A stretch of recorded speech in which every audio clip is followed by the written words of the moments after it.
44వ ప్రశ్న. ఇంటర్‌పోల్ ప్రధాన కార్యాలయము ఎక్కడ ఉంది అని అడుగుతారు మనకి. సో, ఇంటర్‌పోల్ మీకు ఈ యొక్క ప్రధాన కార్యాలయం ఎక్కడుందంటే ఫస్ట్ ఇంటర్‌పోల్ అంటే తెలియాలి. సో, ప్రపంచ దేశాల్లో పోలీస్ వ్యవస్థకు సంబంధించిన మొత్తము చాలామంది ఆహ్, క్రైమ్ చేసి వేరే వేరే దేశాలకు వెళ్ళిపోతారు. సో, అలాంటి వారిని పట్టుకోవడం కోసము ఈ యొక్క ఇంటర్‌పోల్ అనేది ఉంది. సో, ప్రపంచ దేశాల్లో పోలీస్ వ్యవస్థ మొత్తము అందరు కలిసి ఈ యొక్క ఇంటర్‌పోల్‌లో ఏదైతే ఇంటర్నేషనల్ క్రిమినల్స్ ఉంటారు కదా! వాళ్ళ కోసం ఈ ఫోర్స్ అనేది ఉంటది. ఈ యొక్క ఇంటర్‌పోల్ యొక్క ప్రధాన కార్యాలయం ఎక్కడుందంటే ఆప్షన్ ఏ అమెరికానా, ఆప్షన్ బి జర్మనీనా, ఆప్షన్ సి ఫ్రాన్స్‌నా, ఆప్షన్ డి బ్రిటనా. సో, ఇంటర్‌పోల్ యొక్క ప్రధాన కార్యాలయం ఎక్కడుందంటే ఆప్షన్ సి ఫ్రాన్స్‌లో ఉందండి.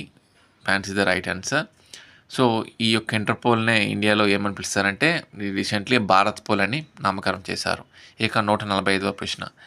రాడికల్ డెమోక్రటిక్ పార్టీని స్థాపించిన వారెవరు? Option A Jawaharlal Nehru, option B